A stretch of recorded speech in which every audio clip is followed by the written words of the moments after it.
Well, me and Chris had played together years before, like before I joined Live Skull, and we had played together only once, but because I was in a band with a mutual friend of ours, Via, and then called Via, yeah, and I was immediately like, oh, I want to play with this guy, and he felt the same way, and then I ended up moving to New York to join Live Skull sort of full time, and we didn't really see each other, but he would come to New York fairly often and stay with me. And we used to like play guitars when you would come and stay over at my place.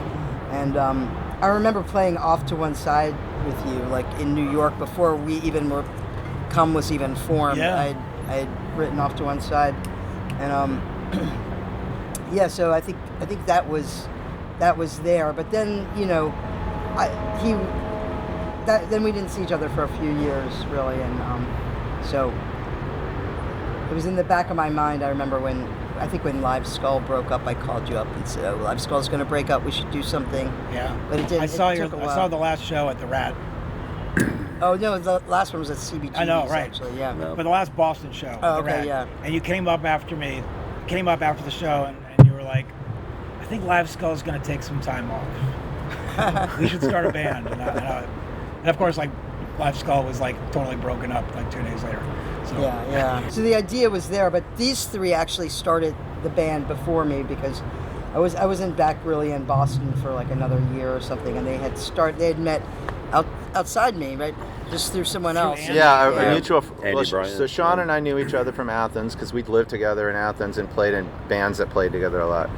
And then we moved up. A mutual friend who had played with Chris already asked us to play together, and then we kind of liked playing together, jamming together when Andy wasn't there, and we decided we would do something else. But it wasn't really even still a band yet until you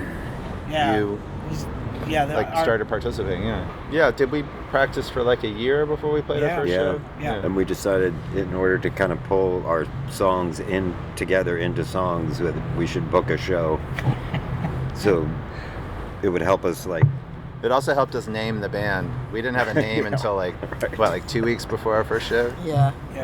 Thalia and I had a conversation at one point where we felt like we had both done some more sort of experimental stuff around that time, and that we were both interested in doing something that was a little more sort of traditional rock and roll kind of stuff. We were both really into the Only Ones, the Jacobites, and the Rolling Stones, and stuff like that. So we were thinking of it getting somewhere more like that. I always used to tell people that the two bands that all four of us could agree on were the Gun Club and the Fall, as like bands all four of us definitely liked. But I think besides that one conversation that I had with Thalia, I don't think the four of us ever said, let's do this type of music. It was very, I feel like it was very intuitive, and we spent like a year just practicing and writing the first batch of songs, and a lot of our songwriting came from jamming. We would practice. The four of us would practice twice a week, and we would usually spend the first hour or two just jamming. And if something sounded good, we would record it. It was the first time making records and going on tour and things like that. And I mean, it was. I think it was exciting, sort of in our neighborhood of what we were doing musically. There was tons of terrible music in the '90s, and it's like. Any decade. More and more I listen to it, I'm like, it's like, so much of the I mean, I didn't want to talk about grunge, but yeah, there's as with any era, there was lots of good music and there was lots of bad music. So I think it's been idealized in ways that it's hard for me to look at it through the same lens, I guess.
sounds sort of silly now, but at the time it was kind of like, well, it's just the two of us now, so I should be doing more, and I don't know, like, I just felt like I should be doing more. I like singing the little bits that I do with her. Like, I really like the harmonies we do together sometimes, but she's the lead singer. So the one time we ever opened for Sonic Youth was in 1995 with these guys at UMass Amherst, also with Dinosaur Jr. And Sonic Youth, I guess, was about to put out the Washing Machine record, but they were already selling these Washing Machine t-shirts. So we played, and these two little kids came up to Thalia and I and said, they had these like giant Sonic Youth Washing Machine shirts, and they were like, would you sign our shirts? And we were like, we're actually not in Sonic Youth. And they're like, no, we know who you are. But we want you to sign our shirts. And we were like, okay. So we signed the shirts, and then like 4 months later, somebody was like, hey man, I was over at Tower Records and your autograph was on the cover of the new Sonic Youth record. And I was like, you don't know what the fuck you're talking about. And then I went and looked. And I don't know what the fuck you're talking about. I didn't know this. Are You didn't know serious? that? No. Yeah, the cover of Washing Machine has Look these at the two cover kids. again. And in fact, Thurston had to go on MTV to ask, like they had a I picture remember of the hearing kids. that. They went, yeah. And he was went on like, if MTV. this is you, please call us because we want you to be on the cover of our record. And then can't remember who noticed it. We didn't notice it. A friend of mine Someone else noticed told it, me yeah. about it, and I went to Tower Records and I looked and I was like, holy shit. And I think I ran into Lee Ronaldo. I was like, hey man, my autograph's on the cover of your record. He didn't know what I was talking about. Yeah. That makes They me didn't- feel they didn't know better. it was us But he either. didn't know. Okay. Someone, I don't know. I don't even know if they. It's I don't slightly know. out of focus, but you can tell it's your. It's our signature, It's for pretty sure. Mine just clear. says TZ. The letters. Right. And yours Mine says Chris B. Chris B. with a with heart. Yeah. And you wrote comments. And we wrote "Come." Come. Yeah. Oh, we did? Okay. I So, can yeah. remember. So you asked them royalties for this? Yeah, no, but I did mention it to them because they didn't know. And they were like, oh, really? And I was like, yeah. Don't you know? How could a band as I was like, image thanks for conscious as putting it- yourself not know what's on the cover of your own record? Yeah.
John Peel did a lot of sessions, so like a ton of bands. I would say like probably if you were an American band in the 90s in that circle going over there, you probably did a Peel session. Gotta believe. He just got everybody he could. yeah. So like, yeah. So It was still exciting. but it was still exciting. It was a cool thing to be part of. Unfortunately, we didn't get to meet him. No, we were just talking. I think he And- showed up the and- first one. Really? The first time, I don't know if we met him, but I remember him just kind of like coming into the studio and I was told he was very shy. That's what people told me. Yeah. So, like very shy with the bands. I don't have any memory of the second Peel session. Nor do I. Thank you. Maybe it didn't actually Maybe it didn't happen. happen, yeah. Yeah. There goes all the trash up against the wall. There goes all the flags landing round the poles. The wind is high and I go back of your hand. Close my eyes shut, whips my hair into knots. Where did you hear that crash on the tracks? Let's have through that whistle, too late to run. I'm so brave, and I'm so lonely. I'm tearing up just like a gun. Wait for my hurricane.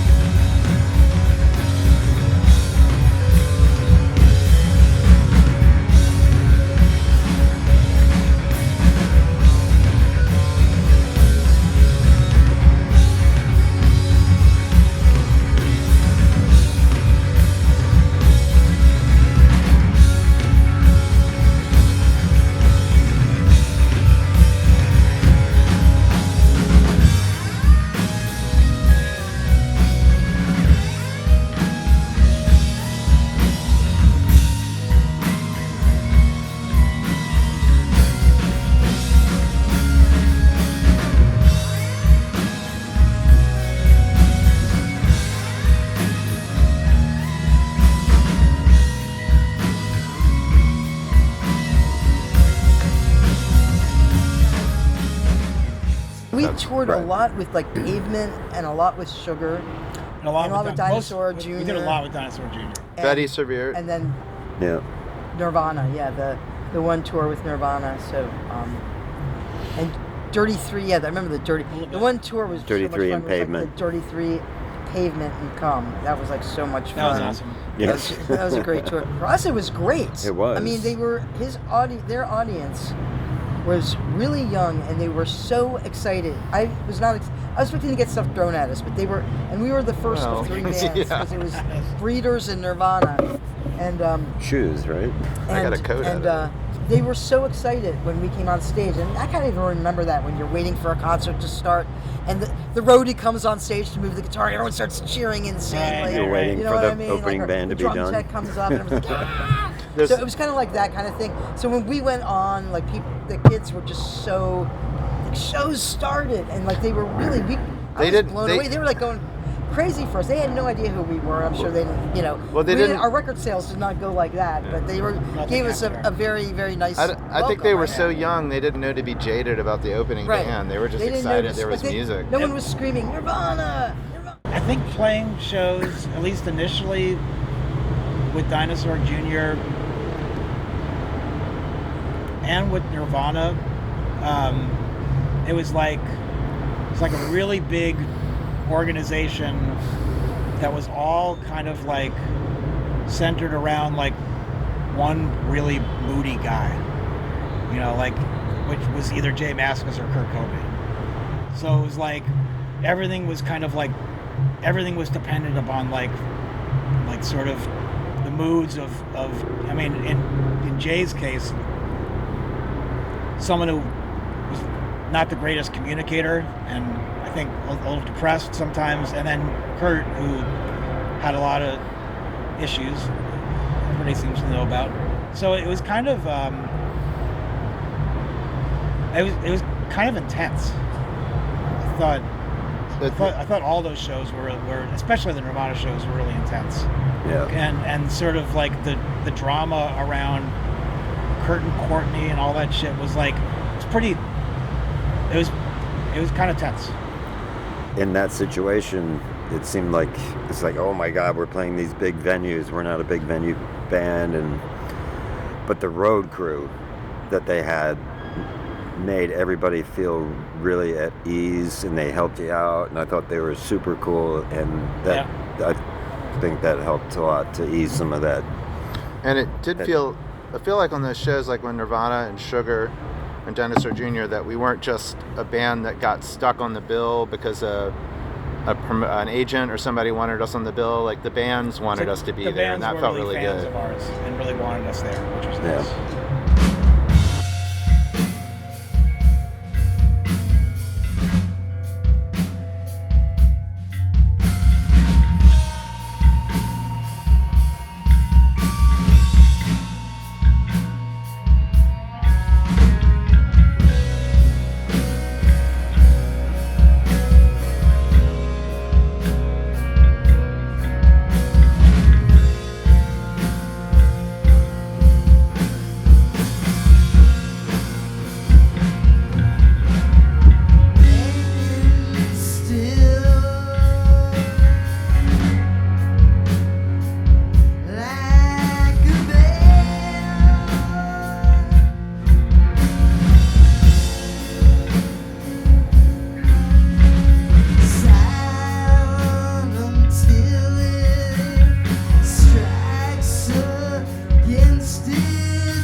I kind of feel like, we still had something to prove. I feel like we were kind of like left out of a lot of the 90s, It wasn't like we were like a huge band, so a lot of people, we're introducing people still to our music, I feel like,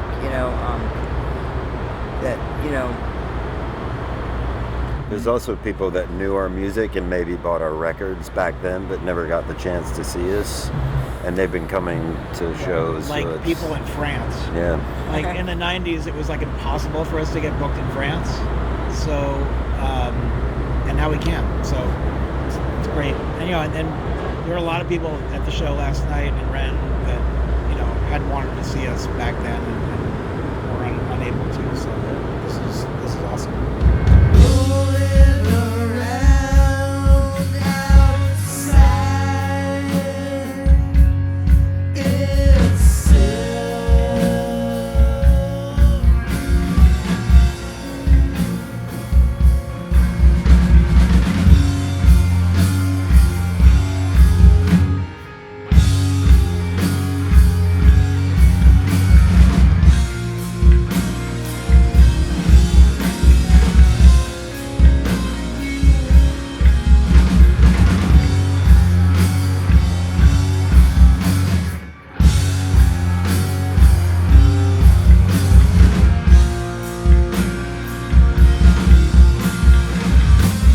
Really nice that people really cared. Our music really touched them, and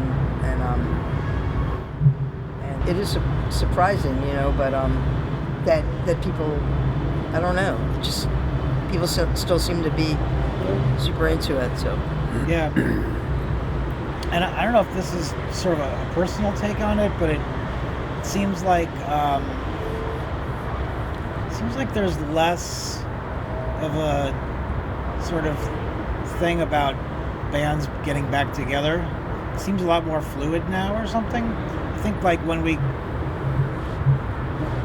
did a reissue 9 years ago of 1111, and we did some shows then, and I think at the time I was like, oh, this is kind of a time warp. It's like 20 years ago. And it feels less that way now, and I'm not sure exactly. It just feels I don't know. For me, anyway, this music isn't like sort of locked in that period of time anymore. I think maybe personally for a while it was, but now it's just sort of it's in my life forever.